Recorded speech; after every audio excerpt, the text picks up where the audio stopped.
As soon as Skeld saw me running, he turned and hoofed it back towards the city. The view was still jolting. It looked as if Osterstadt had literally been carved out of the huge mountains soaring up on either side of it.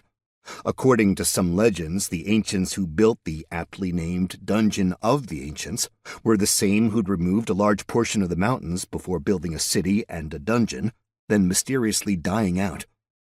The Osterstadt walls were huge, towering more than 100 feet above the landscape. It stretched from one cliff to the other, providing a total blockade between the rest of the world and the Emerald Sea. A river meandered towards Osterstadt, getting almost to the wall before disappearing underground in cleverly built canals, leading the water through the city before falling into the Emerald Sea beyond.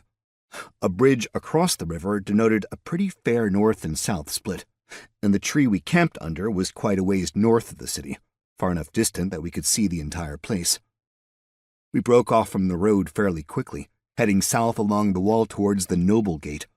We went at a fair clip, eating up the ground. I didn't have any weapon out and wore little in the way of armor, only my seal pants and a billowy white shirt.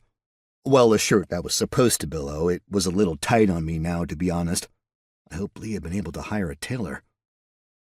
Up ahead, I could see the problem. Fritz the Manticore stood there, looking all big and scary. Ballista bolts were sticking into the ground near him. On the other side of the ballista bolts stood Emmeline. Well, coward Emmeline.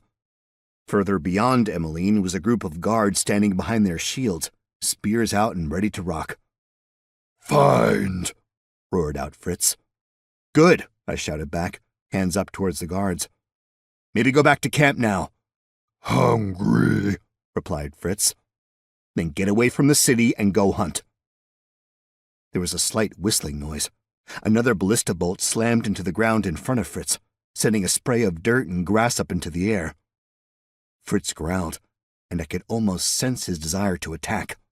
"No," I shouted. "I'll take over from here. You go hunt." In one motion he leapt up, over Emmeline and towards the guards. Right as I truly feared he was going to land amongst the phalanx, he spread his wings, cut a tight turn, and flew away.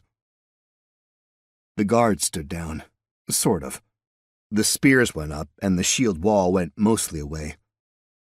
"Sorry about that," I said, keeping my hands wide and very obvious to the guards so as to make sure they knew I wasn't a threat. "Is that your beast?" one of the guards asked. He had an aquiline nose, a prominent chin, and piercing blue eyes. He seemed like the leader of this unit, given how the rest of the guards looked at the man. Well, I hesitate to denote terms of ownership. After all, he's his own creature," I said. "He means yes," Skeld said.